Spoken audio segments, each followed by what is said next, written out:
All right. How is everybody? As this microphone's kind of out of place.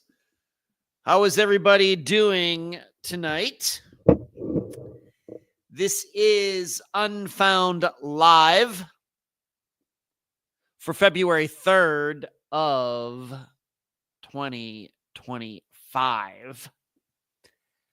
I'm, of course, Unfound's host, Ed Densel. I hope everybody is doing great out there.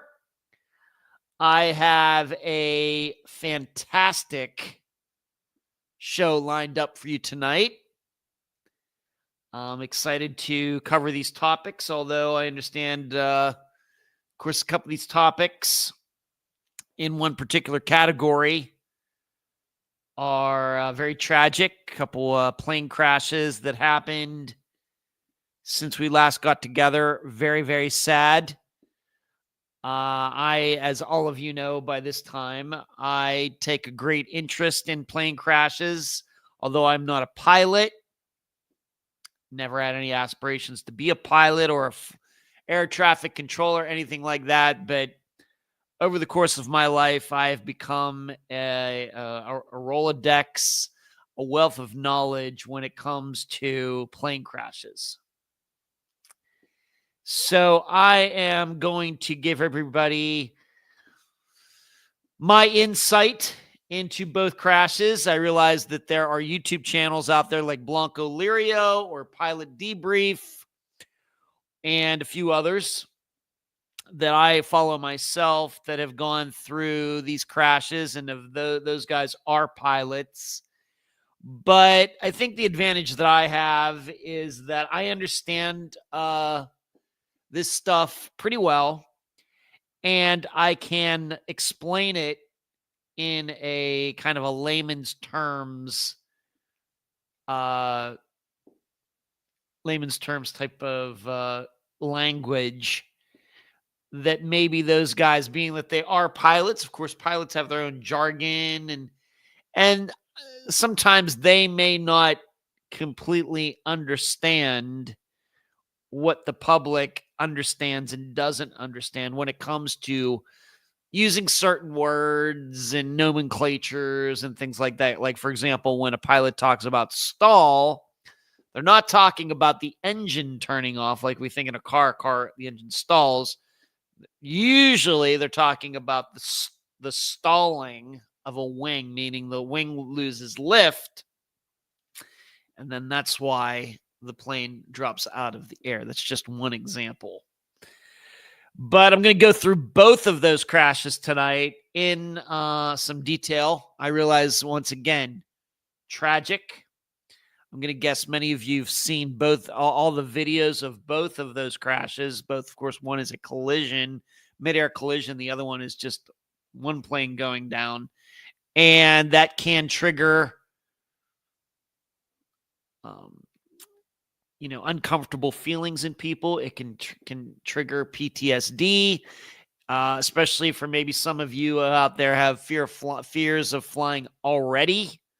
That doesn't help, but I'm going to do it anyway because I think it's I still think that the way to get over the fear of flying and a lot of these fears regarding air travel is to understand why planes crash. And we, of course, always understanding that the odds of you being in a plane crash in your lifetime are so low. But your odds of being in a car crash, even one in which you get killed, is a lot higher. It's not even close. So just want to remember all that. So we're going to get to these plane crashes. Not excited about it, which plane crashes didn't happen, but I'm excited to kind of pass along some knowledge. And you should know, I'm going to at least touch upon at least one point in each of those crashes that I have not seen really discussed in all these other videos that have been done by airline pilots. So you might find that interesting. I also want to talk about Billboards. This kind of got on my mind today, although I've not seen the movie. There is this movie that came out some years ago called Three Billboards Outside Ebbing, Missouri, which is a movie about a mother played by Frances McDormand who's trying to find out who raped and killed her daughter. I've not seen the movie, but I came across it and I was reading about it. And I think I want to talk a little bit about the use of billboards in disappearances. And of course, we have some experience in this area when it comes to signage being put up and things that have happened. So I want to get into that a little bit. Also, I had this on my agenda for last week, but I didn't get to it. I want to go over the conviction of a Hawaiian crime lord, crime boss, and then his seeming suicide in jail. And he is attached to 2 unsolved disappearances in Hawaii. And so I want to get into that as well. And those are the main things I really, really want to get to tonight. But of course, I have a lot of other things to, to fill out the time. I always try to come to this microphone with plenty of information to get us all through the full 2 hours. So as you are listening tonight or watching tonight, please give this show a thumbs up. Please subscribe to the channel. Do what you can to support Unfound. I would appreciate it. Patreon.com/Unfound podcast. Maybe you want to contribute while you are watching tonight by hitting the super chat button, that little green button at the bottom. You can do that. And paypal.me/Unfound podcast. And so there are some different ways that you can support what we're doing here. And of course, before we are done tonight, I will go over this Friday's episode, which is going to be another replay going way back to the beginning of Unfound's existence. So let's see who is in here, and then I'll get into what has gone on with me over this past week. Hello, everything. How are you? Deborah, what's going on? Charlie, good to see you. Sarah, Amy, hello, Lisa. How are you? Good to see you tonight. Karen, Neighborly, fishing. Hey, there you are, fishing in here. Early fishing. Good to see you. Kathy, good to see you. Dee Dee, Dee, Mary Jane, good to see all of you tonight. Thank you all for making time for the live show, whatever you are doing. Maybe some of you are just sitting at home. Maybe you're at work. Maybe you're sitting somewhere. Maybe one of your children is at some event or something, maybe piano lessons or something, and you're sitting out waiting for them to come out. Maybe some of you are in your car, hopefully just listening, not watching, wherever you may be, wherever you are in the world, whatever you're doing. Thanks for tuning in tonight. So what has gone on with me since last Monday? Of course, I'm going to start with the sleep stuff. Last Monday night was not a good night. And then my sleep got, relatively better considering the stage that I'm in right now. I did really, really well. And then last night was a complete disaster that I will get into in a moment. But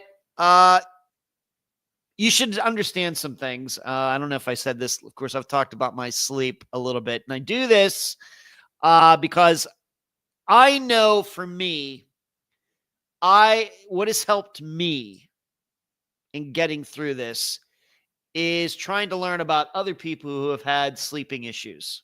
Just common people writing about it, talking about it. And I've actually found a podcast now where it's a sleep podcast where people who've had sleeping issues have gone on. They talk about their trials and tribulations, and it helps me. Maybe it's just because misery loves company. But I haven't slept over 7 hours in a night since November. and I haven't slept over 6 hours in a night since December. And I would say that since December, my average sleep per night probably is around 5 hours. Now, maybe some of you are saying, well, I'd love to get 5 hours. Well, for me, that is way below what I need. And you should know, for all of you, that probably is not good, either. I'm not going to sit here and tell you that everybody needs 8 hours. That's not true. As I've read so much sleep literature and studies and everything else, it's amazing how many cliches there are about sleep out there that aren't true. It depends on a lot of different factors, how much sleep any individual needs. We're all different, and no different than all of us needing a different amount of food or a different amount of drink, depending on what we do with our lives, how old we are, what kind of job we have, what kind of interests we have, what kind of hobbies do we work out, what kind of allergies do we have, on and on. Just like when it comes to food, and everybody eats a different amount at different times, it's the same way with sleep. And in fact, food and sleep are very similar in that too little food and too little sleep is not good. And you can also have, of course, eat too much food and you can get too much sleep. You should know that too much sleep has a lot of the same problems that you get for having too little sleep. You should know that when it comes to your health. And there's that there's that area in between, but that area in between is quite wide. The only thing they can generally say is that if you're getting under 6 hours of sleep consistently, that's probably not the best. And don't I know it, being that I've been doing that for over a month now. That is certainly true for me. For some other people, getting under 6 hours a night, they can function and they're perfectly fine. In fact, they might be ecstatic just to get 5 hours, 5.5 hours. For me, given my metabolism, given the way my mind works and everything else, I'm not going to feel like myself again until I start averaging over 6 hours of sleep. I just know that at this point. And even though I can go to trivia, and our trivia team won last week, and it was because, I didn't know the final answers. Somebody else did. Steve did a great job on that. But there was a particular question that I knew that nobody else knew on my team. When it comes to trivia, I still got it. But, I think one of the strengths that I've always had, and the reason I think that I do this podcast so well, is my ability to stay concentrated on something for hours. If there's something I don't have, it's ADHD. Whatever that is, I'm the opposite of that. But what I notice when I don't get a lot of sleep, as I haven't, that goes away. And it's one of the reasons that I've not doing new episodes of the podcast right now, because that part of my brain is not working very well right now. I can do different tasks one at a time, but if I'm going to have to concentrate on one disappearance, as I usually do for hours at a time, not the greatest. Not the greatest today, going on right now. So that's one of the things that is hindering me getting back to new episodes, because I need a lot of time to sit there and go over the information and analyze it and make sure I understand it and write the outline, and then of course do the blog and everything else. And the brain power is not there right now. If I had to go on Jeopardy, I'd probably be fine. And going to trivia, and there's many things that my brain is just doing fine, doing okay right now. But concentrating for long periods of time, that I'm hurting. So,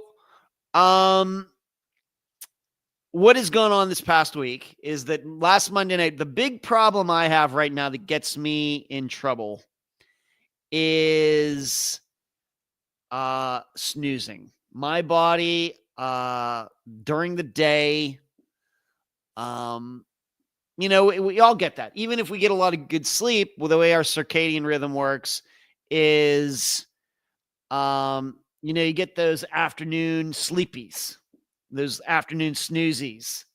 Maybe after lunch, it could be because you ate some big meal or something, and that's where coffee comes in and everything else that people drink that. The caffeine, keeps you awake, and you get over that, and you finally, make it to 11 o'clock at night, and you go to bed, and you're fine. The issue is that when you are sleep deprived, and once again, this is not something that this is all part of the therapy I'm doing, CBTI, cognitive behavior therapy for insomnia. And it's a combination of sleep restriction therapy and conditioning when it comes to the relationship you have with your bed. Yes, really. That generates, you get the sleepies, but you get them for long periods of time.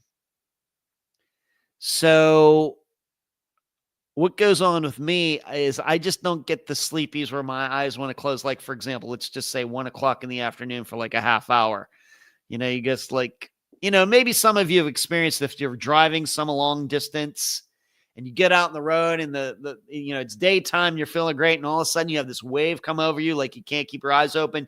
You pull over to the side of the road or to a rest area. You snooze for like 15 minutes and you feel rejuvenated again. We've all done that. Well, when you're doing what I'm doing, those sleepies go on for like 3 hours. Now, of course, that also gets in the way of getting any work done. And the issue is that under this program, no snoozing is allowed. No afternoon naps or anything are allowed. And the problem I get into is, so I can fight those pretty good. The problem I get into is at night. I've been going to bed like a quarter till midnight or 1 a.m. My brain wants to shut down at about 11:30, like a full hour or more before that. And those are tough to fight off. And the problem is if you like take a snooze right then, it totally ruins your sleep schedule. It's no different than eating. If you're going to be, if dinner's at 5 and you go and get the munchies because you're a little hungry at 4 o'clock or quarter after 4, and you go in and have some pretzels or some potato chips or some ice cream or something, a lot of times that ruins your appetite that's going to come at 5 o'clock. Of course, many of you who are parents who have kids who have done that, and it drives you nuts. Whereas if you're due to eat at 6 and you have a little munchie maybe there at 3 o'clock, you can still eat at 6 and it's no problem. Whereas if you do that little snacky poo an hour before, a half hour before, it does. It's the same way with sleep. If you get the snoozies and it's 7 o'clock in the evening and you snooze for like 20 minutes or a half hour, probably you're going to be okay. Like for me, when it gets to 12:30, quarter to 1 in the morning, probably. Whereas if that happens at 11:30 or a quarter till midnight, it totally throws off your sleep rhythm. And what we're trying to generate with this therapy is to having a very, very strong sleep urge, sleep power. That when it's time, whatever time is blocked out for you to sleep, your sleep time, let's say it's from 12:30 at night until 7 in the morning. That doesn't necessarily mean you have to go to bed at 12:30. If you're not tired, you don't go. But what can happen is if you take that snooze, let's say at 11:30, and it goes for 20 minutes, it very well could be the way the body works that you're up till 2 in the morning. And and that doesn't mean you get to sleep longer. You still have to get up at 7.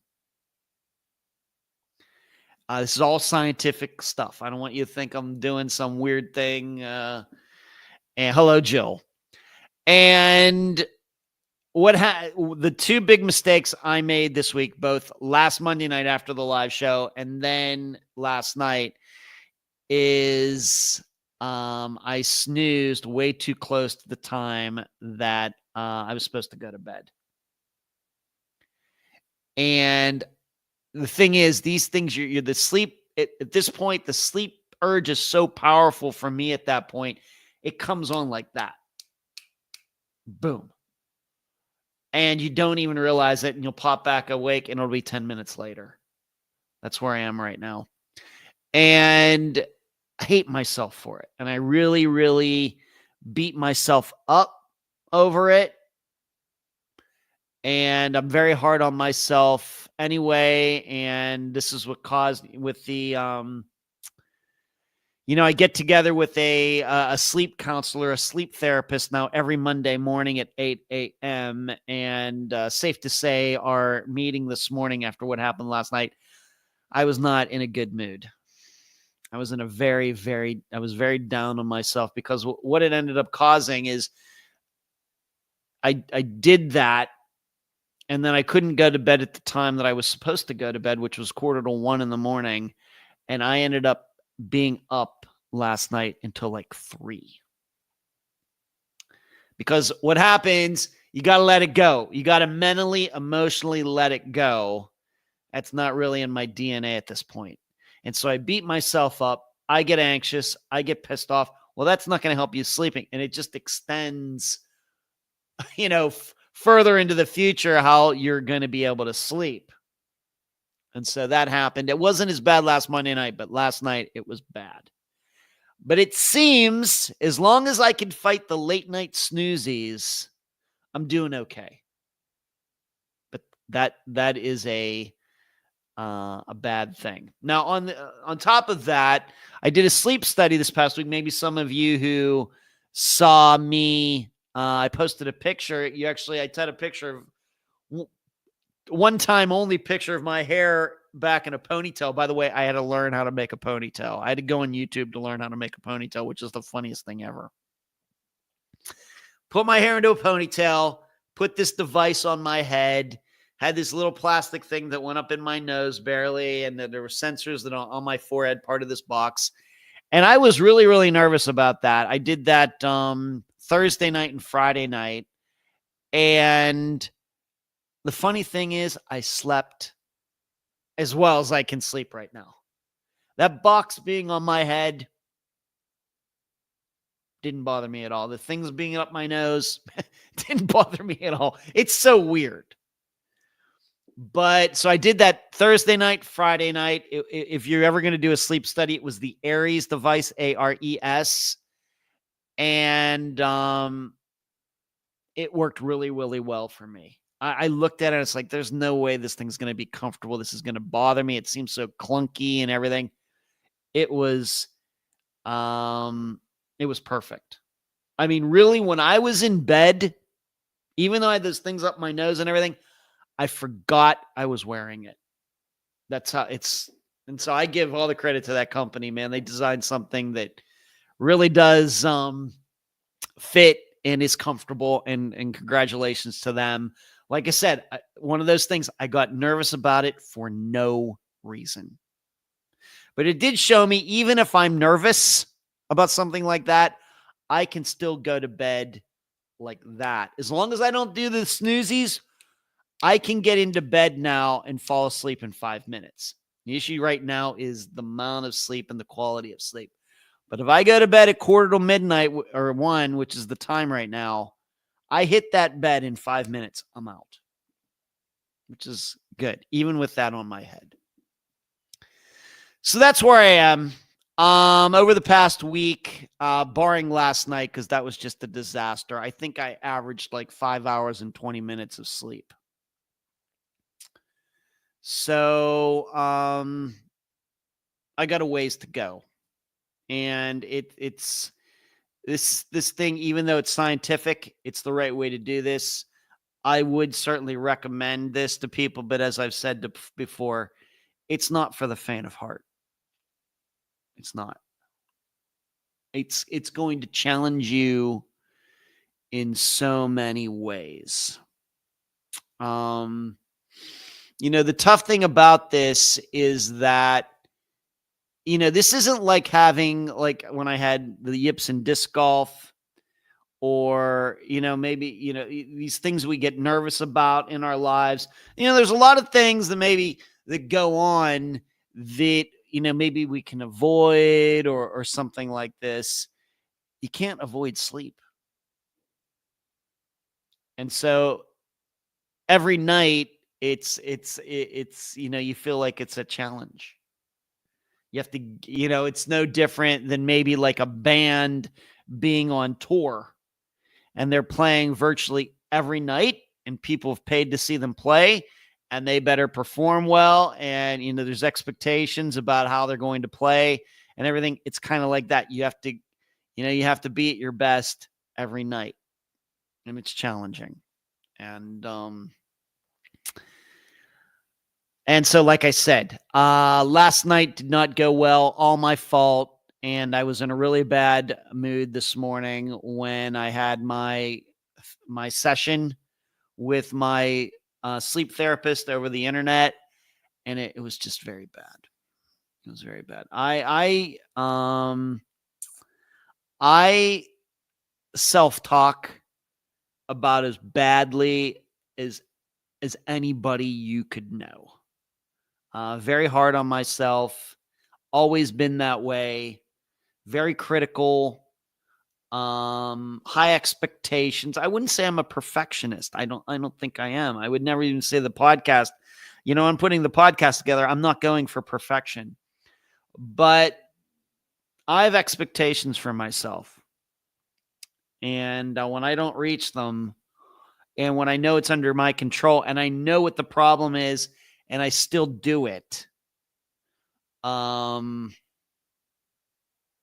I go to some very, very dark places in my head. I really do.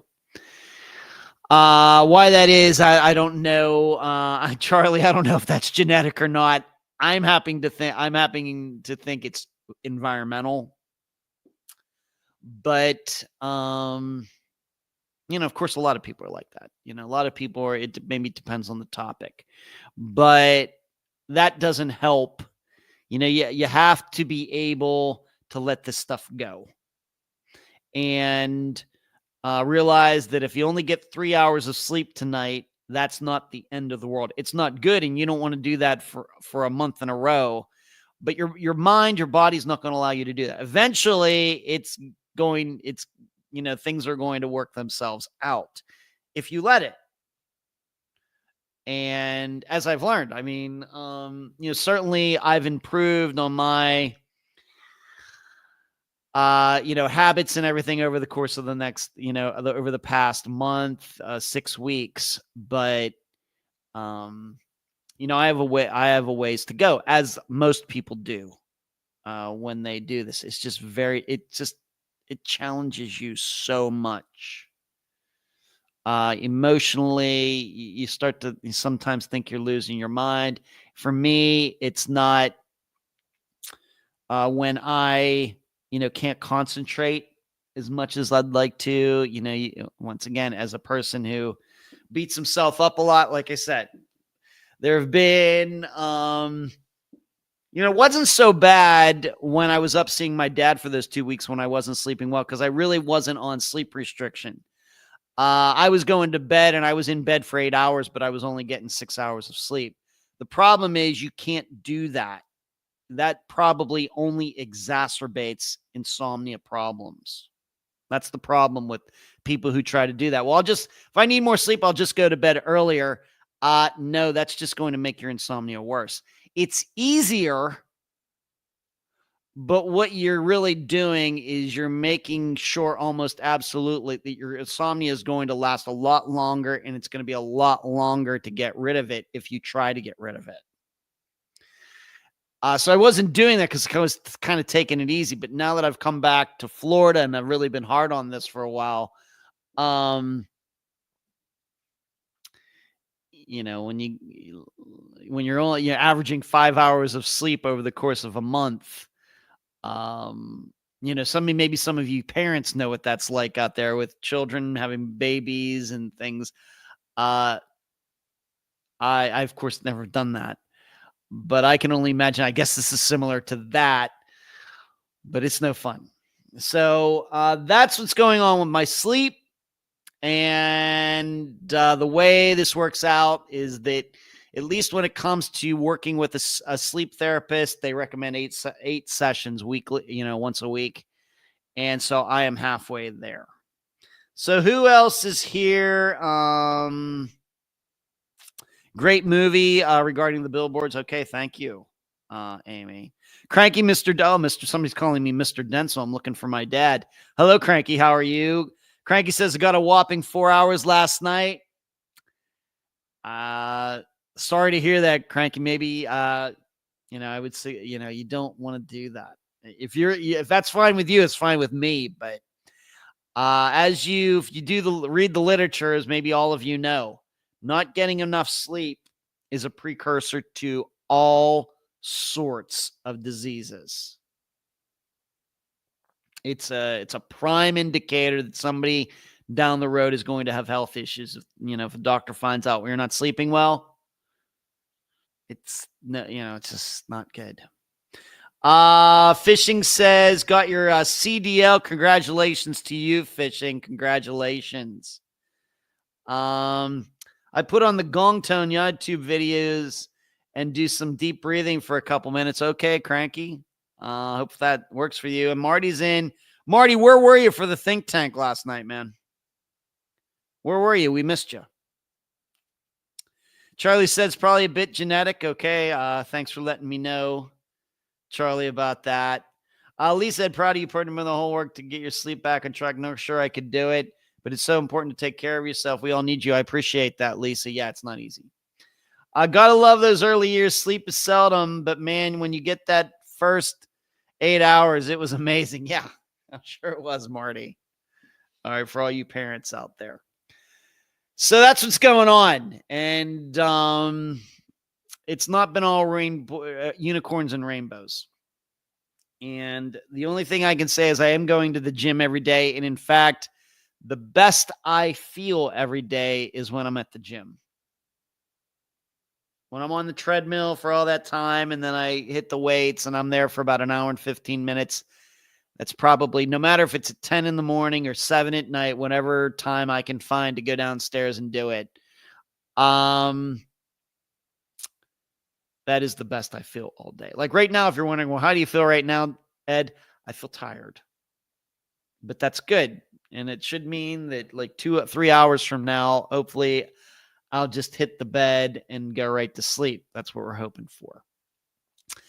What else is going on? Of course, Groundhog Day was yesterday. And being that I've just done a half hour in sleep stuff, I don't have time maybe to tell my Groundhog Day story. That would have been 1997. So that would have been 28 years ago.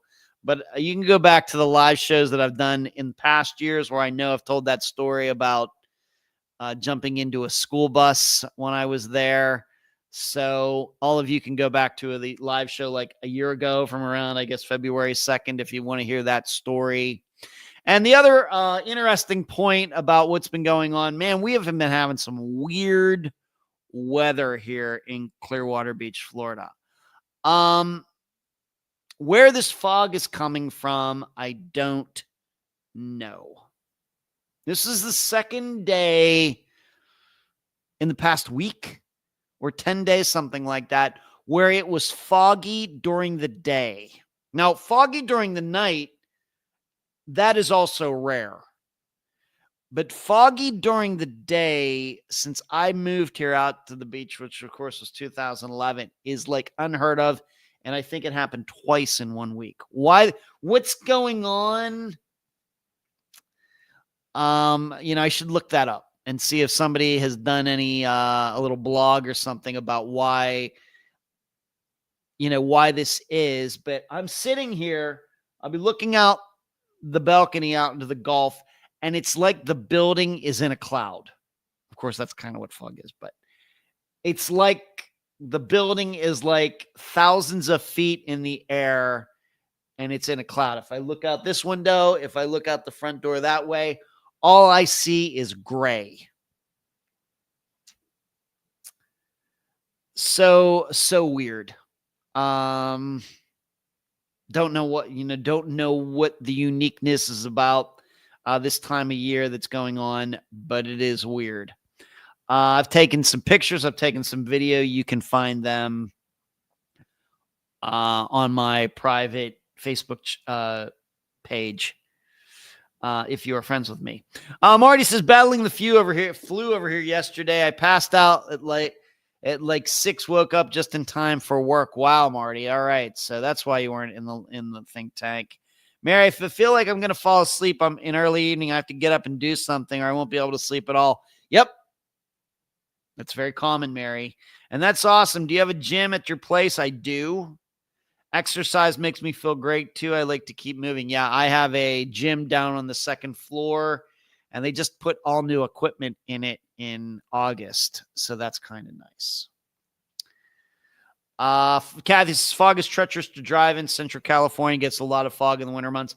Kathy, I've been in fog in California. I've driven down El Cajon Pass on the 15 at least a couple times with fog in that area. Oh, yeah, it can be really dangerous. Absolutely.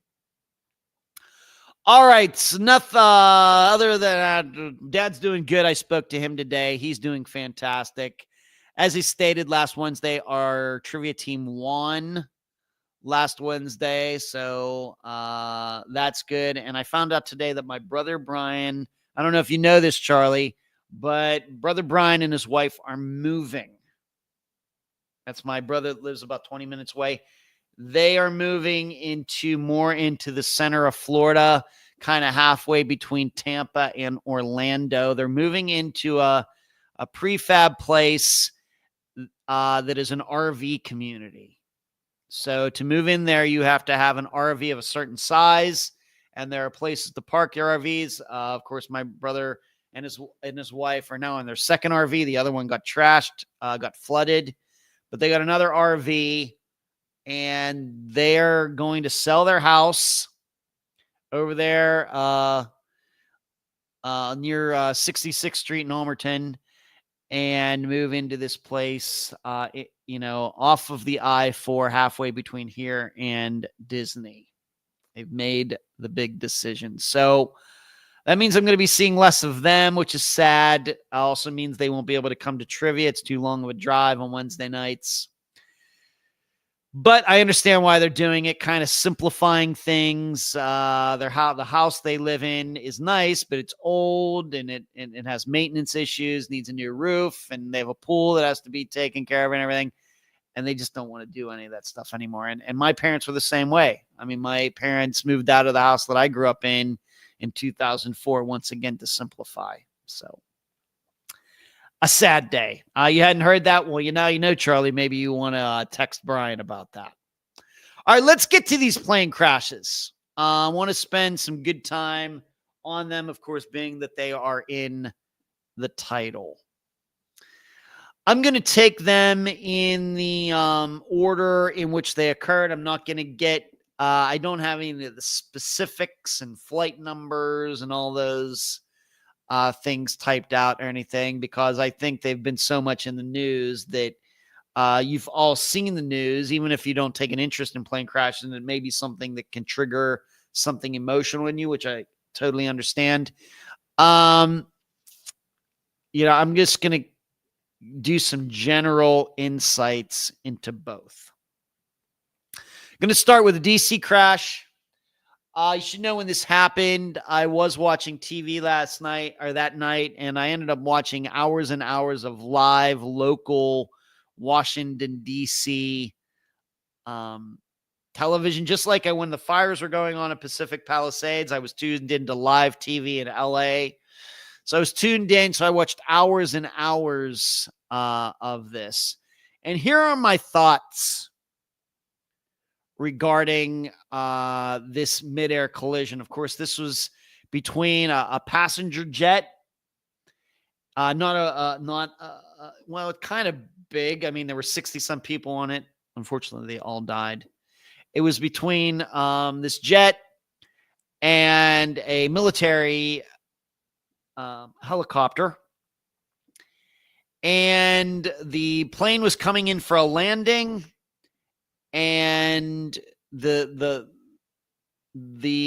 helicopter was in what we would call an air lane for flying down the Potomac River, and they hit each other at about 300 some feet above the ground. And if you've seen the video, I mean, it would have been a miracle if anybody survived. And the plane lost a wing. It was kind of like the jet hit the helicopter. So like the jet T-boned or something, kind of T-boned the helicopter. The jet lost a wing. Of course, the helicopter, kind of just from momentum kept going. They both went into the water and everybody died. And now they're in the process of getting all the bodies. Here's the most important. I know a lot has been made, if you've been following the coverage, that there's no way that what was going on here, and a lot has been made. It seems that the helicopter at this point was in the wrong. The jet was doing everything the proper way. It was at the proper altitude. The pilots were flying it in the proper way, and they were coming in for a landing. And it was the helicopter that was in the wrong place at the wrong time. At this point, that's what it looks like. And what I mean by that is, in the air lane that the helicopter was in, it was not supposed to be more than 200 feet off the ground. Now, I see helicopters all the time flying around here, and it's very common. There will be helicopters that fly by my building that are lower than where I am on the 8th floor. Not uncommon. Most of the time they're above, but not that high. Like I get the Coast Guard, mostly Coast Guard, doing training and everything. But once in a while, I will see helicopters fly by. They're out over the water, but they're lower than where I am on the 8th floor. So it's pretty low. That would certainly be under 200 feet. So it's not crazy to expect helicopters to fly at under 200 feet. Obviously, that's what they were supposed to be doing. It seems that's not what they were doing. And for some reason, this helicopter was at 300 feet instead of 200 feet. And that's a big difference. Now, if you're up at 30,000 feet, maybe 100 feet doesn't mean much. Might. But down here, we're only supposed to be 200 feet and you're at 300 feet. Well, that's 50% more. Now, you should know, for purposes of airline travel, when it comes to altitudes, up at altitude, jets are usually spaced by 1,000 feet. So you have one jet flying at 35,000 feet, and then a separation. If they're going to be crossing somehow, one's at 35,000 feet, the other one will be at 36,000 feet. That's how they do that. Whereas here, according to the maps for this particular area, the jet or the helicopter was only supposed to be no higher than 200 feet. It was at 300 feet, and that is why this collision happened. Now, here is my insight into this. And this is not something, like I said, I've watched many, many videos on both these crashes by people who are air traffic controllers and helicopter pilots and commercial airline pilots. Here is something that I think has gotten missed. Even if the helicopter would have been flying at 200 feet that night, of course, the accident would not have happened. The jet would have missed it. The helicopter's coming from the right. Here comes the jet. The jet flies over the helicopter, and they miss each other by 100 feet. Even that is wrong. Yes, nobody would have gotten killed, and that's great. But we have to understand, this kind of setup should not have existed in the first place. Even though it seems this is the way things have been for a very, very long time at Reagan Airport. That you had a situation where jets could be coming in for a landing. They'd be coming in at that point at like 500, 400 feet, and helicopters would be flying under them by just a couple hundred feet, by less than a football field. Now, how did this happen? Why did this happen? Why did this get set up like this in the first place? Well, here's my guess. There is something in aviation that is called see and avoid. And if you've heard the recordings, you even hear the helicopter pilot say, yeah, I'm going to keep, I'm using my language. I'm going to keep my eye on that jet. Of course, the belief now is that the helicopter pilot was looking at the wrong jet, obviously, given that they hit each other. But there's a thing in airline travel, especially when it comes to around airports or smaller planes like propeller planes. It's called see and avoid, meaning you're always scanning the skies as you're flying and looking for other planes or helicopters, and everybody's looking out for everybody else, and that is how you avoid any crashes. Yes, we have air traffic control. Yes, we have radar. Yes, we have anti-collision computers and everything else, but it's still a very large part of air travel, like I said, around airports, because, it's when you're flying out over the middle of nowhere, although accidents can happen, it's where planes congregate that the problems can happen. And that would be around airports, because that's where all the airplanes and helicopters are going. They're getting closer and closer to each other minute by minute.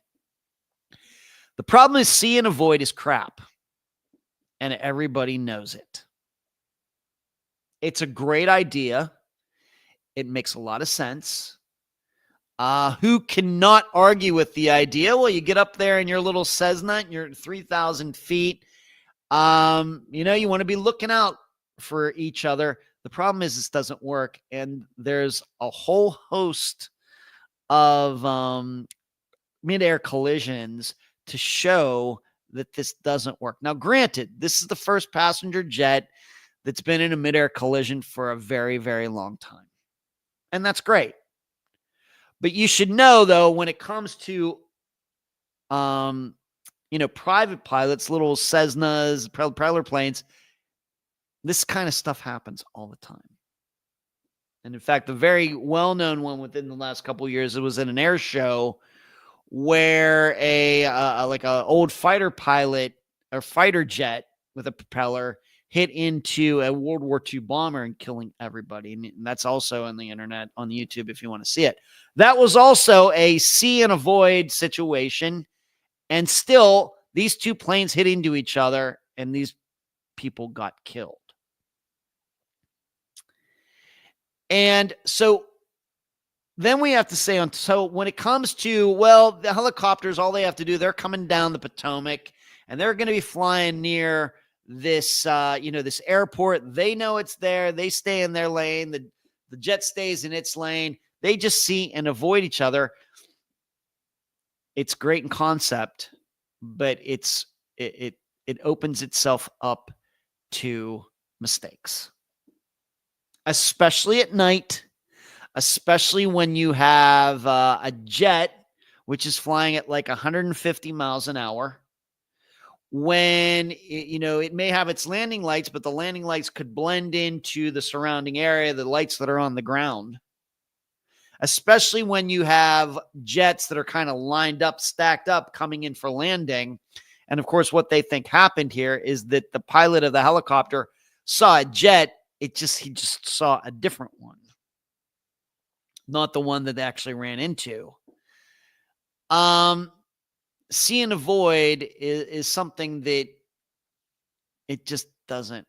It's not as safe as it should be.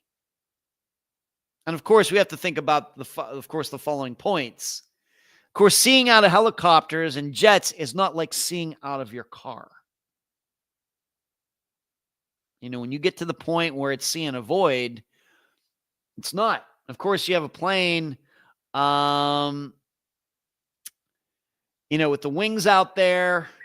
You can't see, of course, if it's a wing that's on the bottom of the fuselage, you can't see down. And if it's a propeller plane with the wings above you, you can't see up. It's not like looking outside of your Hyundai Sonata in traffic. Of course, the rate of the speed makes everything happen so fast, especially if two objects are coming at each other nose to nose. It's impossible to tell depth perception. 3 dimensions, we as humans, we don't do 3 dimensions, at least very well. And all you have to do is look at the amount of gauges in your car. What do we got? We got speedometer, we got the tachometer, we got maybe oil, of course, gas. We got maybe some sort of for the battery, or, of course, depends on how fancy your car is. If you have a turbo, it might have the boost gauge or something. But, the average car has like 5 gauges. You look at the average, even the simplest of planes. All you're doing is adding one more dimension. Of course, here on the ground, we can only go 2 dimensions. This way and that way. Left and right is one plane. Forward and backward is one plane. So we can only go in 2 planes. 2 planes, not airplanes, but you know what I mean. 2 dimensions. Whereas with planes, you had a third one, up and down. And you look at how many gauges a plane has. Just adding one more dimension adds a lot more of complexity to the situation. One more dimension makes everything much harder. And so what I think happened here regarding why this set up, I think that it was political, part of this. Reagan National is a very popular plane for senators and representatives to fly in on. Why? Because it's very convenient to get to the Capitol, to where they live, in contrast to coming into Dulles, which is a much longer drive. And because of that, the Reagan Airport, Reagan National, is overloaded. That's also plays a huge part in this. So here we have, not to get political, but we have a lot of politicians out there saying, well, we have to do something about this. The reason Reagan National is so busy and it's over capacity is because of the politicians themselves. They keep adding. In fact, the representative or senator from Kansas, where the plane was coming from, the passenger jet, he was actually talking. He was actually bragging about how he, petitioned Congress and the FAA to open up a route directly from Wichita to Reagan National that didn't exist anymore. Why did he do that? He did that for himself. Whereas years ago, it was determined that Reagan National has too many planes landing at it already. So that plays into this. But I think, if we want to think about this in true crime terms, we can think about complacency. It's one of those things is just because you get away with something, you do something over and over and over, does not necessarily mean that it's safe or right. Now, I brought this up maybe at least a little bit controversially, when, what was it, a couple years ago, remember this woman who went jogging in Memphis? Was it Memphis? And she got attacked and raped and murdered. And like I said, I think this was at least a little bit controversial. I made the point, what is she doing out there? What exactly is she doing out there at 5 in the morning, jogging on a city street? It seems like a bad choice. Now, I realize that as an American, she has the right to do that. And she has her freedom. She's a grown woman. She wants to do that. She can. But is it really a good idea? Even if she's carrying pepper spray, even if she's carrying a gun, even if, is it really a good idea? But, and what happened to her is, not blaming her, but this is a dangerous situation. You go jogging on a city street when it's still dark out. To me, that sounds dangerous. But my guess is because she had been doing it for a while, she never had any problems. She convinced herself that it was safe when it wasn't. It was just that something bad just hadn't happened yet. I look at this midair collision the same way, in that there's no way, the way the flight patterns were set up, that there could be a situation where a jet could be landing and a helicopter is flying under it, even if everybody's following the rules. The jet is at the proper height, the helicopter is the proper height. You can't convince me that that was a good idea. But at some point, somebody decided that it was. Why? Because, like I said, we'll just watch out. I mean, yeah, it's crowded, but everybody just has to watch out for each other. And that works, but the margin of error, it works until it doesn't work. The margin of error is just too small. If you're telling me that something in flight has to be safe, and is the only way it can be safe is if a pilot every pilot who flies one of those helicopters is always under 200 feet and never strays up to 300 feet, I'm telling you, that sounds like trouble. Because 100 feet is not that far, and people make mistakes all the time. But because they hadn't had any collisions, they just got used to it. But it really was not a safe situation. That is the way I look at this crash, the DC crash. Was it an accident waiting to happen? Yeah. And in fact, we now know, now that this has been put into the spotlight, they're actually going back and looking at, previous days and looking at previous ATC calls. The day before that crash happened, there was an aborted landing because there was a helicopter in the way. And now they're finding out, well, this was happening a lot at that airport. It's just the crash hadn't occurred yet. So what's going to happen? Because of politics, I don't see the jet travel going into Reagan slowing down. What's going to happen, has to happen. It has to. Is that something's going to have to change regarding these military helicopters and the way they're flying there. The problem, of course, is that, the DC airspace is so restricted anyway. You're not allowed to fly, of course, near the White House. You got to stay away from the Pentagon. You got to stay away from the memorials. You got to stay away from here. You got to stay away from there. I mean, there's only so much room. But what I want you to take away from this is that this is not a situation that should have existed in the first place, because it was as it was shown, too easy for somebody to make the slightest of mistakes and it be catastrophic. All right. Now, are they going to be able to figure out, like I said, the helicopter was supposed to be at 200 feet. It was up at 300 feet.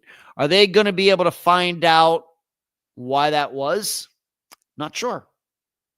They're going to have the recordings. They're going to have the radar signature. They're going to be able to figure out how long it had been flying at 300 feet. And they're going to talk to other pilots. Was this common? My guess is that we're going to find out that probably a lot of pilots were just blowing off that 200-foot clearance.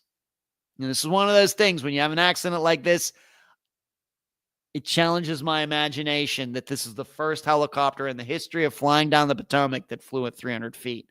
I'm guessing a lot of them were doing it for whatever reason, and they're going to talk to these other pilots, and they're going to be able to look at prior radar and ATC tapes and everything. They're going to find out, I bet a lot of helicopter pilots were doing this and flying above where they should. That's my guess. All right, what's everybody saying here? You hadn't heard that? Okay. Nina says, maybe sometime you could talk about Amelia Earhart. Whoops. And where do you think she landed? I watched the special on it. It was very good. I can't remember everything that was said, but it was good. You know, Nina, I have to tell you, the theory that I buy into these days is that she landed on that Kiribati Island. You know, they actually did land on a little strip of beach or a coral reef or something and died there. That's where I am on Amelia Earhart at this time. I realize people say, well, we found the plane. You know, over the last 50 years, a lot of people have said they found the plane, and no, nobody's brought the plane up to the surface yet. But that's where I am, Nina. Of course, there's a lot of different theories, but I believe that they did land on at least a beach or a coral reef near where they were supposed to go on Highland Island, and simply they might have crash landed and simply were just never found. I think that's what happened. Mary, that's awesome, dude. Yes, I even vacuum the house almost daily for exercise. Okay, good. Yeah, I'm not much of a vacuumer, Mary.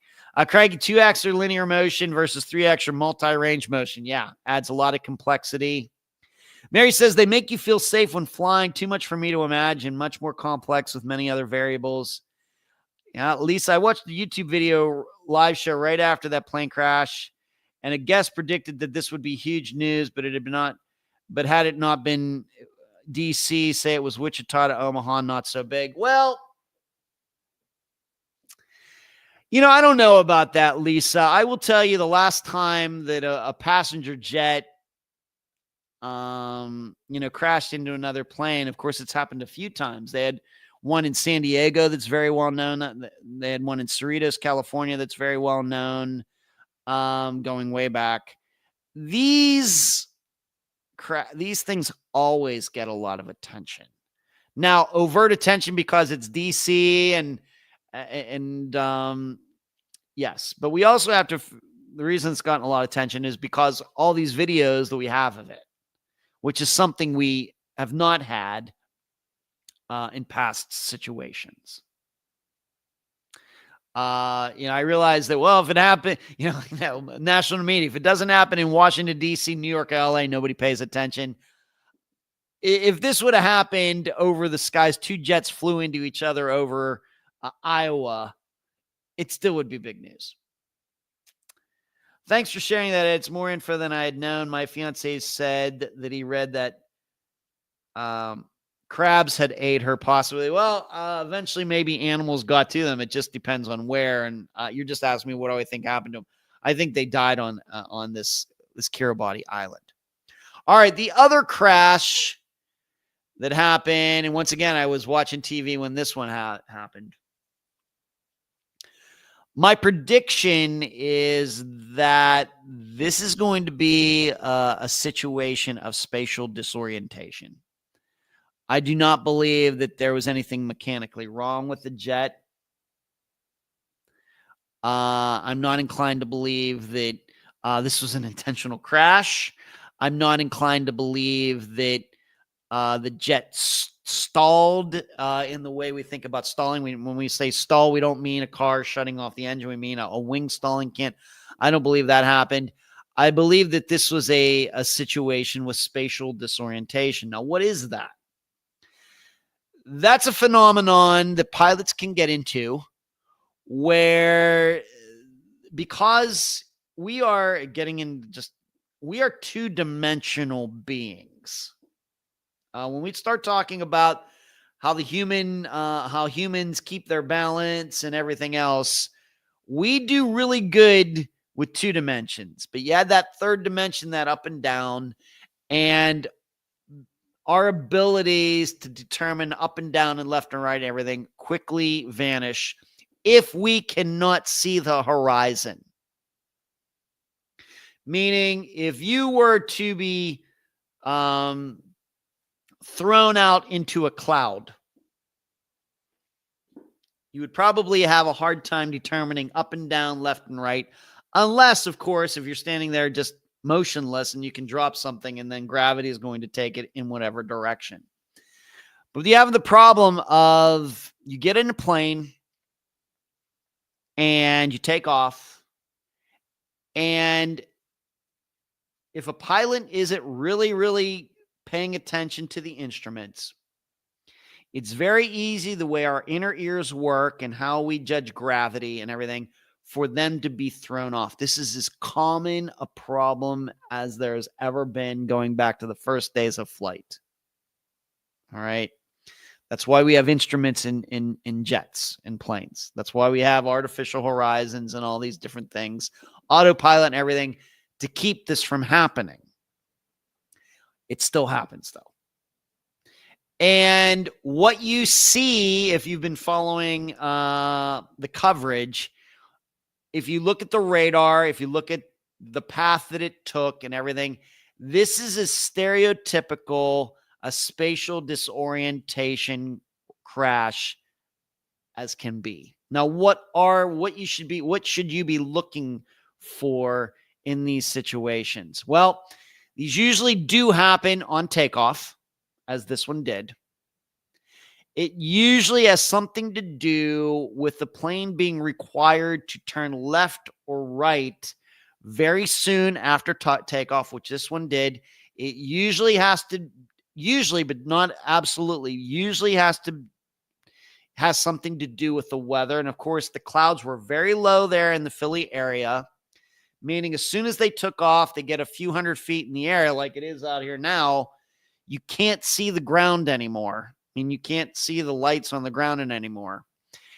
And which is important. And that's why I said pilots have to really keep their eyes on their instruments. They cannot trust their feelings. They cannot trust the feeling that they're getting in their butt in the seat. That is going to lie to them. It's no different when you get on one of those motion simulator rides, that's on the hydraulic platform. You know how they make you feel like you're accelerating? What do? They throw you back. Because the mind cannot tell the difference between acceleration and a tilting back motion. It feels the same to the human mind. That's how they use that, of course, for like when I worked at Star Trek. That's how it works. You're on a platform. That's how airplane simulators, when pilots go in to get tested or they practice, they're in a simulator. That's also what happens there. They use the hydraulics to make it feel like they're accelerating, decelerating, and everything. Of course, they're not. They're on a stationary platform. This is how the body can get thrown up. Our minds can be tricked. What also is, like I said, if you look at this flight, what happened was that this jet was supposed to take off and very quickly make a turn to the right and then keep going to the right. What did it do? It took off, started going to the right, but then it started going back to the left, and then right, spiraled right into the ground. This, once again, is just about as stereotypical a spatial disorientation crash that you could ever have. What happens? You take off like this. You start going to the right. And if a pilot's not paying attention to the instruments, or he or she is like hitting buttons or looking down or anything, doing anything but looking at the instruments, that motion to the right can seem a lot more severe than it actually is. So you think that you're just turning maybe at 5 degrees every 10 seconds. I'm just making something up. Whereas your body might be feeling like it's 10 degrees per second or per 10 seconds or something else. It could feel way more severe than you want. And so many times, a pilot's first instinct is not to look at the instruments, but to just naturally react to it by turning the jet the opposite. My jet, it's turning too fast. Why is it doing it? I have to pull it back. When really the jet is doing exactly what the pilot wanted. But because the pilot feels something different, he feels that he feels it's going extremely to the right when really it's only going slightly to the right. So what's he do? Turns it back to the left. And what that then does is makes the spatial disorientation even worse. And what you find in these kinds of accidents, once again, you can't see outside, can't see the ground to know what's going on. These pilots usually keep turning to the left, to the left, to the left, to the left until they go right into the ground. And that's why when you see this video, I mean, that jet is sideways going 200 some miles an hour right into the ground. Spatial disorientation. My guess, I know this is going to sound crazy, but this is, once again, well-known aviation theory. My guess is the pilots on that jet did not realize that they were heading to the ground and going the wrong way until they came out of the cloud. I think that they thought the whole time that they were actually on the right path, going to the right the way they were supposed to be going. And it wasn't until they came out of the clouds, we're sideways and we're headed to the ground. And then, of course, it's too late. You can see many, many videos like this on YouTube. There's one, although this wasn't necessarily spatial disorientation, but it's kind of very similar. You can see a crash right off after takeoff in Scottsdale, Arizona from about 7 years ago, where that plane in that case was overloaded. And they took off, turned to the left, kept turning, went past 30 degrees, 45 degrees, got sideways, went right into the ground. That crash looks exactly like this one. And the other way that you know that this is spatial disorientation, it isn't something else, is for the fact that you look at the video, that plane was not falling out of the sky. This is not a situation where the tail came off or a wing came off and it's kind of like spiraling down, or, kind of like a leaf falling, which is, what would normally happen. If a jet loses a wing, of course, it's not just going to go every which way and fall almost straight out of the sky. Whereas this thing was flying out of the sky. Also, of course, this was not a situation where the wings were level. That it came out of the clouds, wings are level, something's going on, and it hit the ground, wings level. It didn't. It hit it sideways. This is, like I said, this is a stereotypical, spatial disorientation crash that you could ever find. Now, I know the NTSB is going to do their work, and it's pretty presumptuous of you to say that and everything. I know. They have to do their investigation. I know. But you don't need to work for the NTSB to know about 10 well-known plane crashes that happened this exact way. There was one that happened This happens in passenger jets too.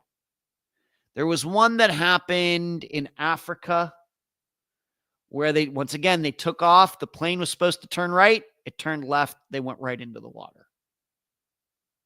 And there was another one that happened in England, I think, that was actually a 747. Did it take off it was a cargo plane, and it took off. And in that situation, there might have been a problem with like the main pilot's horizon, but and I think the co-pilot was trying to tell him, I think it's off. And once again, the pilot kept turning this 747 to the left, to the left, to the left, to the left, to the left, even though it was obvious that things were wrong. Kept turning left. Once again, went right into the ground. Spatial disorientation. That's what I see here. And it is, you talk to any pilot, every person who has been a pilot for any sort of time has had this happen to him or her. Now, granted, fortunately, it doesn't always have to end with a crash and with a death. But it is a reminder that you have to pay attention to your instruments. Now, if you're out like in the daytime and there's not a cloud in the sky, and of course you can see, well, the blue sky's up there, the green land is below me.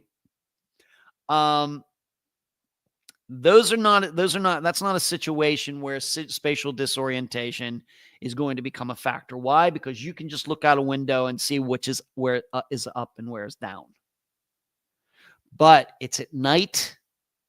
If you're in clouds or if it's raining or snowing, all of that, one of those or all of those put together can make the conditions very, very ripe for that.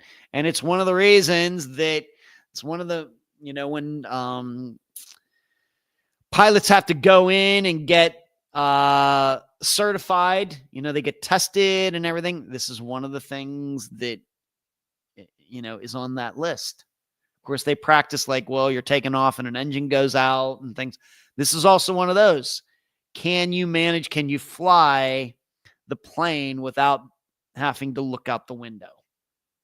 Can you fly the plane just looking at the instruments? And even, of course, people that are getting their instrument ratings, that's what that really means. There are some pilots, if you're like an entry-level pilot, you're only allowed to fly when it's nice. Not allowed to fly into any clouds. Why? Because of spatial disorientation. This is also what happened, of course, another famous spatial disorientation crash, of course, Kobe Bryant. He was in that helicopter. They should have never been up there in the air that day. Should have never happened, but they chanced it. Helicopter, the pilot flew into those cloudy conditions, lost situational awareness, lost the idea of where up and down is, and crashed. That's a spatial disorientation crash. Very common and very sad. All of them are avoidable. That's one of those things, if you have mechanical problems, but spatial disorientation should never happen. First, you shouldn't be going into those situations, those conditions, if you can't handle them. And pilots should be going through training over and over and over with the scenario. Now, of course, this also means that the autopilot is not set. One of the ways to get around this, of course, is, after you take off, that the autopilot is set fairly quickly. Of course, the autopilot's not going to be filled. It's not going to suffer spatial disorientation. That can only happen to humans. The problem is that, at takeoff, there are a lot of things that are going on in the cockpit. There is, of course, the pulling up of the gear, the landing gear. There could be the switching of radio frequencies. Once again, if you're required to turn left or right, There could be a lot of things going on all at one time, and you may not be able to get to the autopilot switch as quickly as you would like. And so you're going to have to hand fly. And all those things can set up a situation where you lose situational awareness. You think the plane is doing one thing and it's doing something else, and it gets you killed. They're all, I know that many of you know of that series called Mayday, where, it's a lot of plane crashes they study. A few of those are spatial disorientation.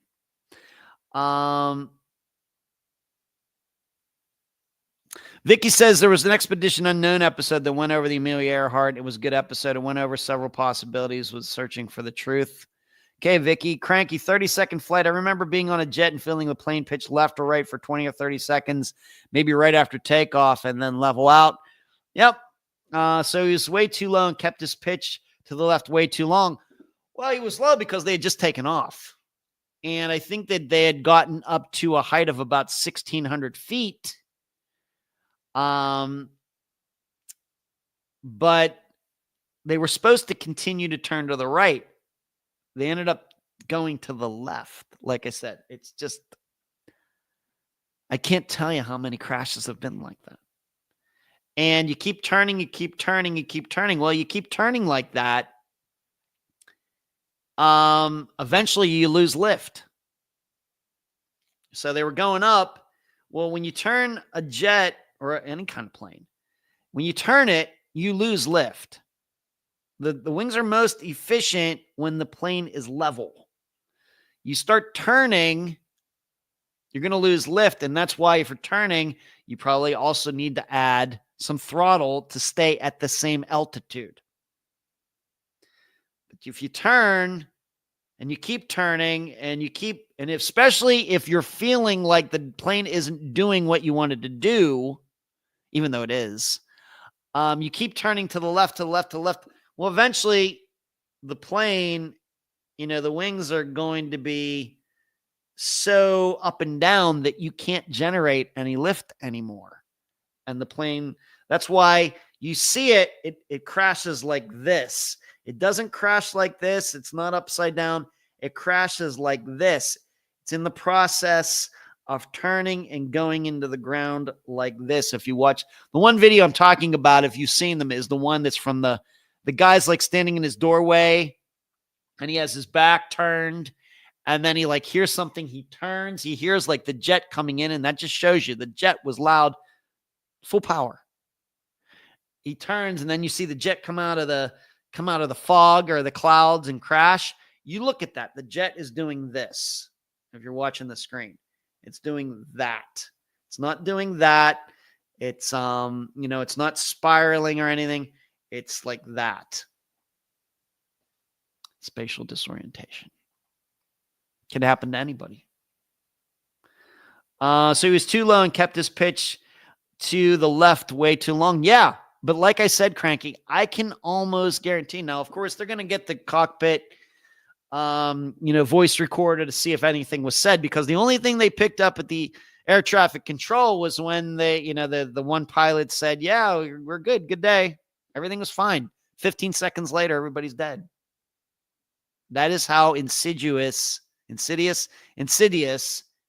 spatial disorientation can be. It can be happening and you don't even know it unless you're paying attention to your instruments. And of course, the really, really bad thing about spatial disorientation is that so many of these crashes, the pilots looked at their instruments and thought the instruments were wrong. They were trusting their own feelings over what the plane was telling them. It's very common too. Why did they keep doing that? Why, the artificial horizon was telling them that they were turned too far to left. Why they keep doing that? They were going by their feelings and not by their instruments. Common. This is one of the reasons, like, if you've ever seen this, you can see this like on YouTube.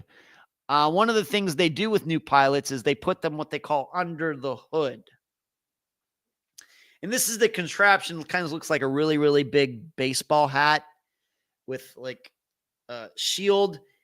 It makes it so the pilot flying can only see instruments, cannot see out of the plane at all, can't see out the windows. And so the pilot has to rely on the instruments alone. That is the first kind of training the pilots get to learn how to fly on instruments only and to trust your instruments. Now, can the instruments make mistakes? Of course, we have plenty of crashes where instruments have made mistakes, but they are few. There are way more crashes out there due to spatial disorientation than there are for instruments lying to pilots. Just keep that in mind. But they put them under the hood. They have to fly. Of course, there's a instructor there, and they're looking at their airspeed. They're looking at their artificial horizon. They're looking at the altitude and all these things, and they can't see outside the plane. Yeah, IFR training. Thank you, Charlie.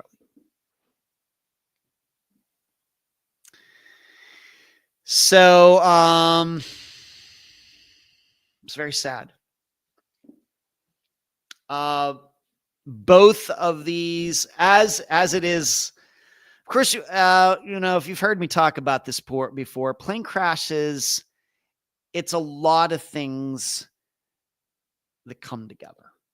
If we were to look at the first one with the midair collision, what I would say is, a plane crash is never just about one thing. It's usually about a variety of things coming together. And what were those things for the first one? Probably a flight pattern that should not have existed.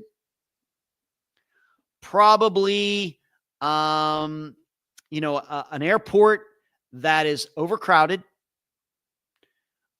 Probably some helicopter pilots maybe taking some liberties with the altitude over time and never being disciplined on it, or nobody ever noticed, or something like that. Of course, the pilots of that night, seeing a jet, but probably seeing the wrong jet. So it's just not one factor that causes any plane crash. It's a multitude of things, all unfortunately lining up to cause that crash. Now, with this one, with the other one, with the medevac jet that crashed in Philadelphia, I'm not sure we have enough information right now to put it all together. All I can tell you is, looking at the situation and the way that plane crashed and looking at the weather and everything, this was absolutely most likely disorientation. Now, what could other things be? What could be those other factors that lined up to cause this? Well, we might look at, did the pilot flying have enough sleep? There are plane crashes that were caused by pilots not getting enough sleep. Don't I know it, being sleep deprived for the last month? Don't I know it? I'm glad I'm not flying a plane. It could be that, what kind of training did this pilot have? How familiar was this pilot with this jet? How many hours did they both have on this jet? Did they have a lot of experience flying in conditions that are foggy and rainy at night? Was it a situation where there was what we call get there-itis? Did the plane really, really have to take off that night? Were they a little too eager to get out of Philadelphia? And I guess they were going to Branson, Missouri. Were they a little hurried? Did they do the proper pre-flight checklist? On and on and on. These are all things they're going to look at. But I can tell you, even with the second crash, with the Philadelphia crash, it's going to be a variety of things that unfortunately all led up to this plane crashing. It's not going to just be one thing. Just as I say that about disappearances, I think, as I've said this before, there's a lot of similarities between plane crashes and disappearances, in that both of them are actually a combination of factors all coming together. When it comes to plane crashes, all we think about is the day that it happened, when really it's a variety of things, maybe going back days, weeks. In the DC situation, it might go back decades that led up to this. And it just happened then.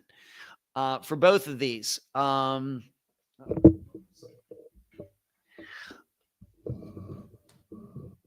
so, and as we've learned with disappearances, very much the same thing. Disappearances, we have a date. This person went missing on this date.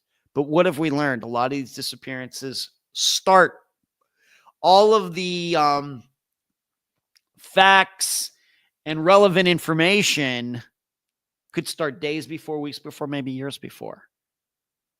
So it's probably why like I said, I've always kind of equated the two. The plane was also built in 1982. I don't, they're going to look at that, but that's not something that catches my attention, Cranky.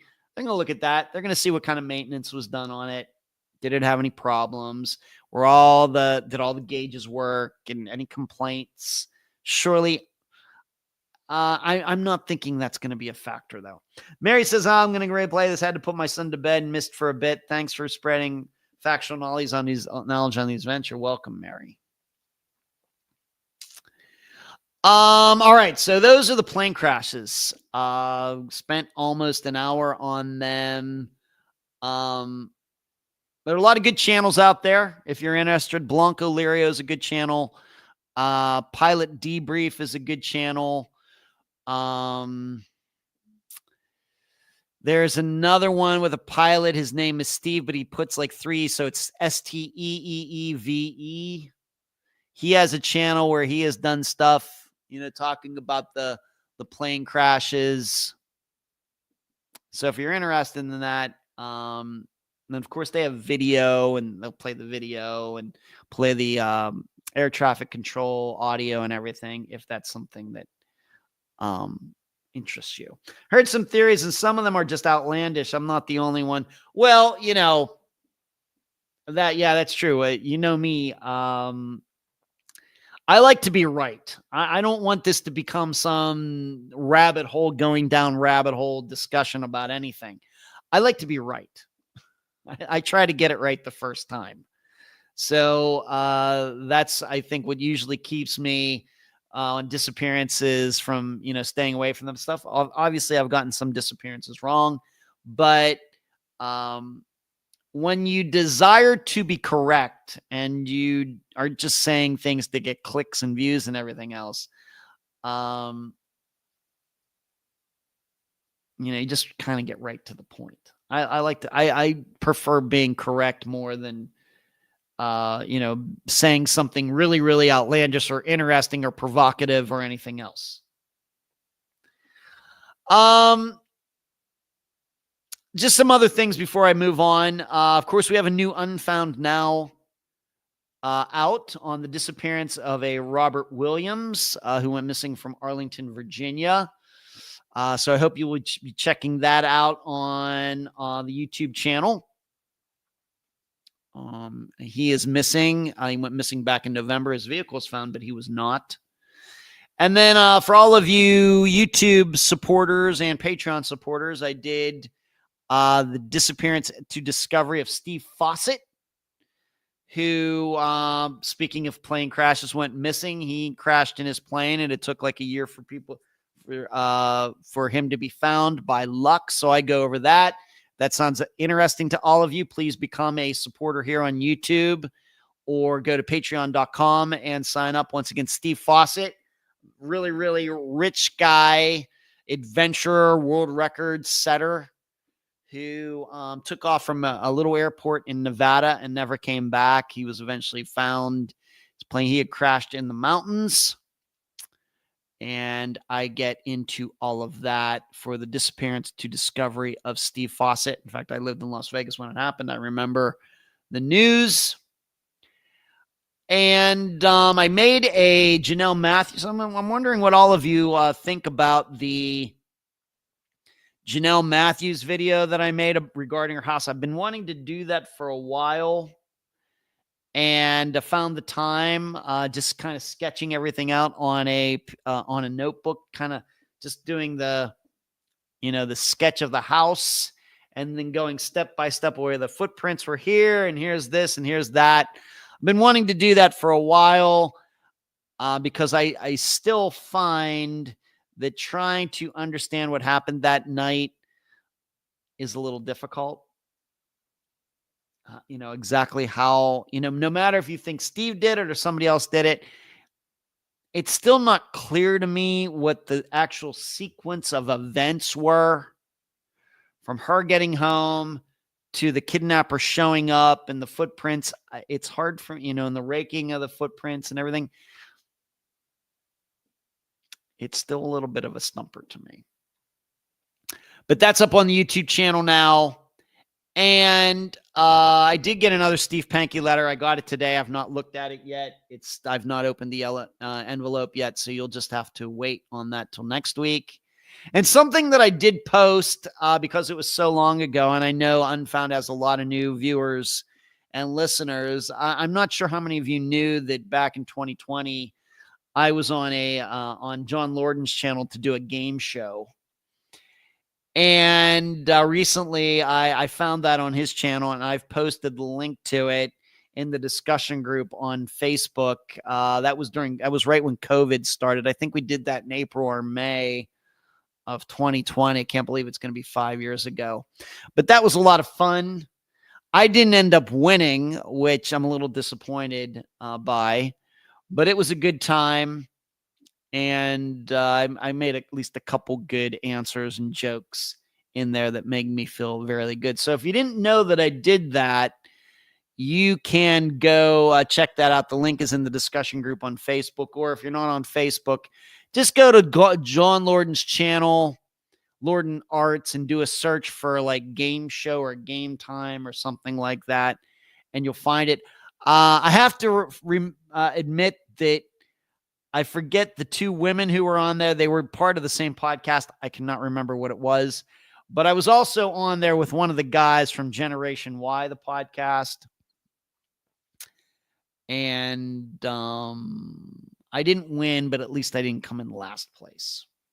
So you can check that out. Some things that you can check out while I'm, in this hiatus period. What do I want to say about Billboards? This caught my attention because I was doing some work today, and I ended up turning on the movie Fargo from 1996, one of my favorite movies that I've not watched in a very long time. So I had it on, and then I started looking up like Frances McDormand, who got an Academy Award for that. Well, she also got an Academy Award for 3 Billboards Outside Ebbing, Missouri. And of course, it's like a true crime movie. Her daughter had been raped and murdered, and she's trying to figure out what happened to her. Sam Rockwell, I'm a big Sam Rockwell fan. He's in it. He got an Academy Award for his performance in that.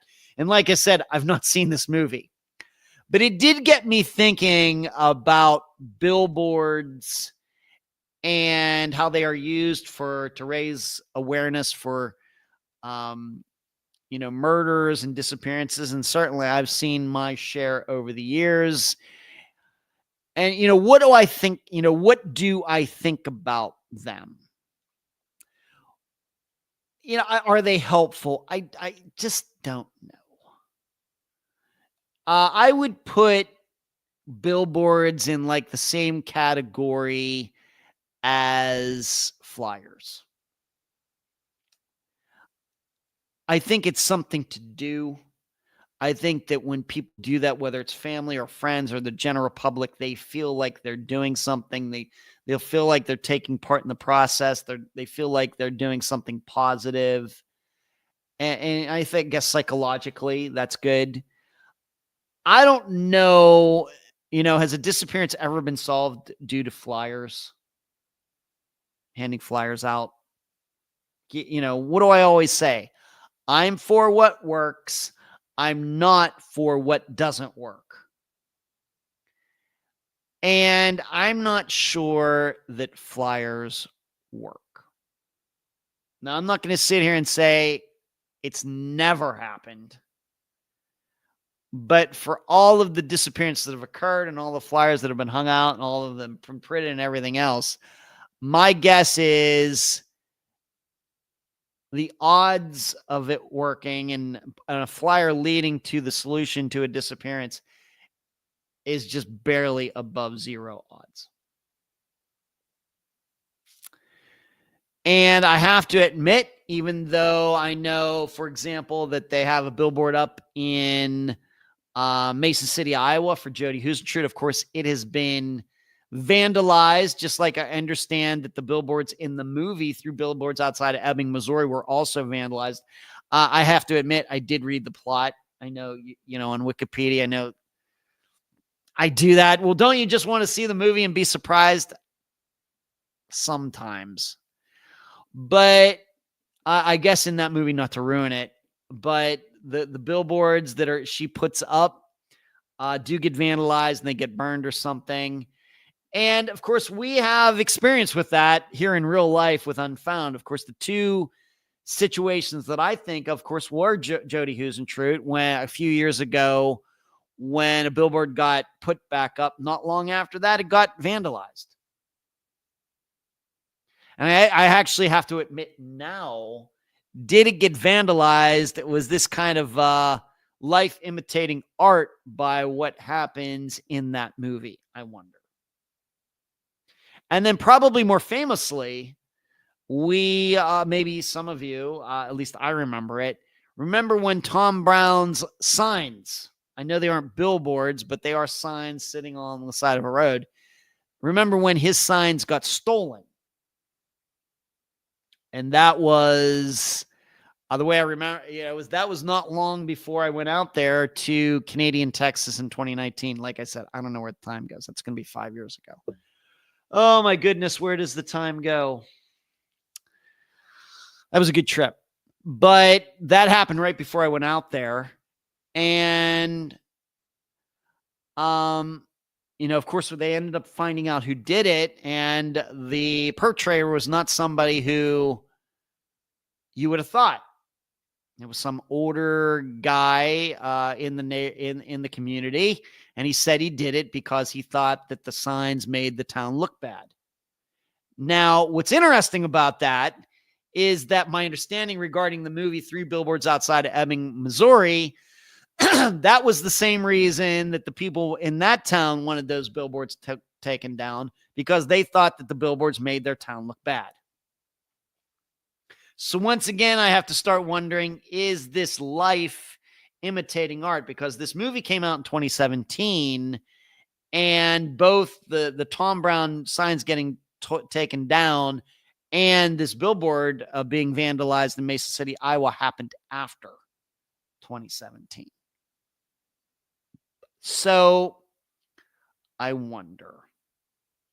Just something to think about. I've been meaning to talk about billboards for a while. Although I don't think it's up now. I can remember some years ago, might have even been before my mother died, so it would have been like 2018 or before. One of the times that I drove to Pennsylvania and coming back in West Virginia, must have been, let me think. It was, so going south, it was after Beckley. So you go down on the 79, you get on the 19, you go down to Beckley, and then you get back on the highway, whatever highway that is. Somewhere in that area right there was a billboard about some missing young man. And I can remember looking it up. I forget the name now. And I have to admit, even now, I don't know if this guy is still missing or not. But I remember seeing that billboard for him.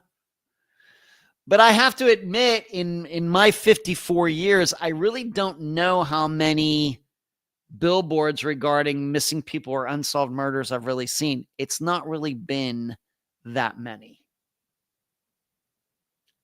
maybe I'm just, kind of blind to it or something, not paying attention, but I doubt it. Of course, I'm into disappearances, so that doesn't sound like me. So, I've been trying to figure out, I'm going to guess in my lifetime, I've probably seen fewer than 10 billboards concerning missing people or murdered, unsolved murders. I wonder what all of your experiences are with that category. So like I said, I got onto it because I was Frances McDormand. Oh yeah, she won an Oscar for Fargo. And oh yeah, she won some other Oscars. What were those other movies? Oh yeah, that one about the unsolved murder. And so I started looking up, and so that's how I got on this topic tonight. Lisa says, I love Gen Y podcast. Kansas City guys, Justin and Aaron. Yeah, I think it was Aaron who was on that show with me, Lisa. Mary, you spread good truth of fact. Also, not sure if you mentioned, but how long might the hiatus be for new? I really can't make that prediction, Mary. As I said earlier in the show tonight, there's a part of my brain right now that is not very good with concentrating for long periods of time. And that's what I have to do to put the episodes together and record them and write them and everything else. And I think it's just a sleep deprivation problem. But I just can't, I don't want to, me, Mary, I under promise and over deliver. So I'm under promising by saying I think it's going to be a little while. So when a new episode does come out, I can surprise you with it. Hello, Stephanie. How are you? Lisa, Allison Kemp was murdered in Kansas 2002. I remember it being maybe the first billboard that helped find the killer. I would say, okay, so it helped, Lisa. That's fantastic. Karen, very interesting show today, but I have to leave. All right, Karen, thank you for the compliment. And so now I want to go. I just want to say one more thing, and then I'll get to this story that's out of Hawaii. We don't do much Hawaii coverage. In fact, we've not covered a disappearance on the podcast out of Hawaii yet, although I did do an Unfound Now from Hawaii. I've not done official podcast missing people from Hawaii yet, although we've done a few from Alaska. Probably should put that on my list of things to do. But, I've been watching, I have Paramount Plus, I have Amazon Prime, I have Disney Plus. Been spending a lot of time on Amazon Plus or Amazon Prime. And there is this commercial for the Dr. Phil show that plays every once in a while. It's the same commercial. And I'm going to say what I've said many times before. No missing persons family should ever go on that show. The commercial, like I said, it play. Over the past few weeks, I must have seen this commercial 20 times. Part of it has to do with there's a guy there who is allegedly a murderer, and the women are calling him not a killer, but a killer, like they're making fun of him. Hey, killer. Hey, killer. Hey, killer. And then the other part of the commercial is Dr. Phil seemingly had a guy on there who thinks he's Batman. Maybe some of you have seen this commercial. It is disgusting. But you should know, some of Unfound's guests, mothers and other people, they've actually gone on that show. Can't imagine. And in fact, I have to admit, there have even been some guests who, like behind the scenes, said, we're really hoping to get on the Dr. Phil show at some time. I want you to know, when people say that, I try to talk them out of it. But some of them have been on it and then appear on Unfound, and then some of people have been on Unfound and they're still hoping to get on Dr. Phil. I don't get it. It's not going to help. Most importantly, it's not going to help. That is not the audience that these people need. You don't need the audience that every other day they're going to watch these outrageous stories and everything else. I mean, it's disgusting. Every time I see that commercial, I'm like, I can't believe that some of my guests have been on this show. I cannot believe it. Mary says, hey, Ed, there's an older guy in my town who went missing a bit of a year ago, 78 years old. I'll send you a clip or news article about his family. Thinks his girlfriend was involved. Yeah, send me a link to something, Mary. I'll take a look at it. Girlfriend stated he just walked out of the house and never came back. He was on oxygen and got Social Security and hasn't been heard from in a year. Very odd for my area. Like I said, without seeing it, hard to say. Mary says, yeah, I know what you mean. That guy is no doctor and not helpful, Dr. Phil. Yeah. Yeah, Dr. Phil. What a jokester he is. So, as for this Hawaii story, there was a guy, his name is Michael Miske, Miske.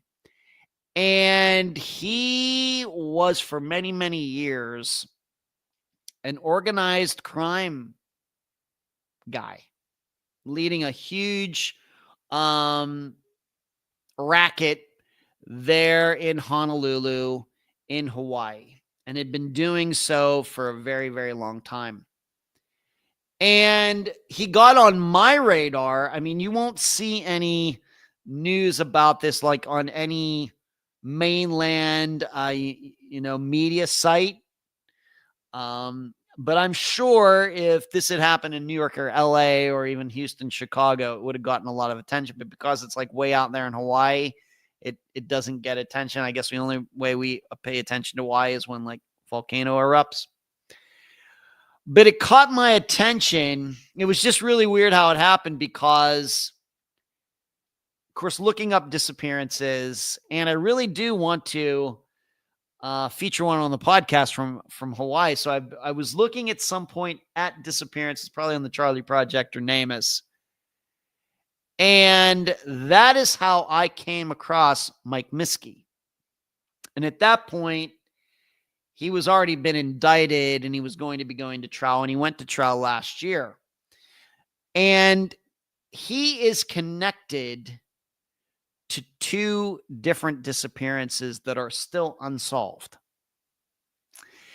And at one point, I reached out to the widow, I guess you'd say, of the one guy who went missing. Unfortunately, this woman never got back to me. Maybe I should give it another shot now that this trial has happened. But Mike Miske finally, after all of these years, went on trial, was convicted. You know, what's interesting about both victims, one guy's name is Jonathan Fraser. So Fraser, Jonathan Fraser. He went missing, and he was a friend of Miske's son. I think Mike Miske blamed Jonathan for something regarding Miske's son.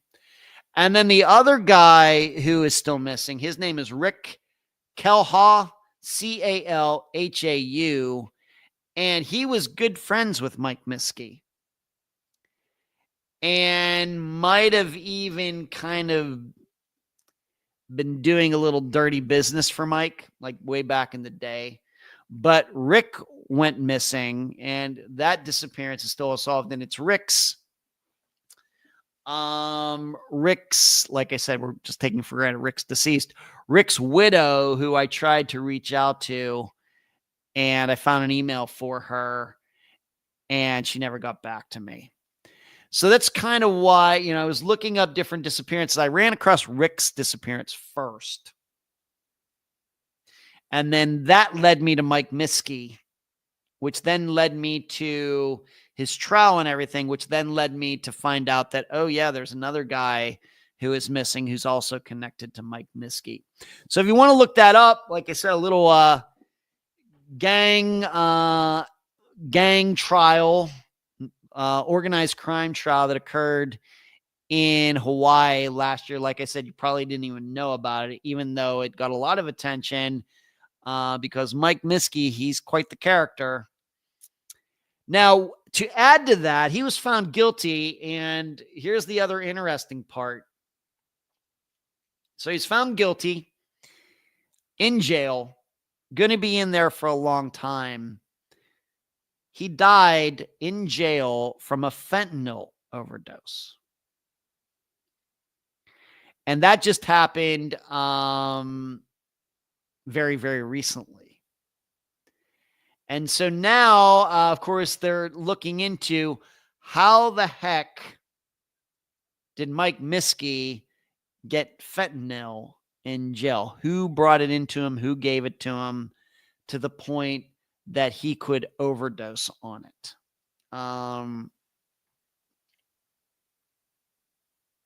Investigative reporter Ian Lind, who has covered Miskey extensively, says the big question now is how did Miskey get the fentanyl and why? In the whole trial, there was never any evidence that Mike Miskey used hard drugs. He was not an addict. He was a criminal, ran in a criminal organization.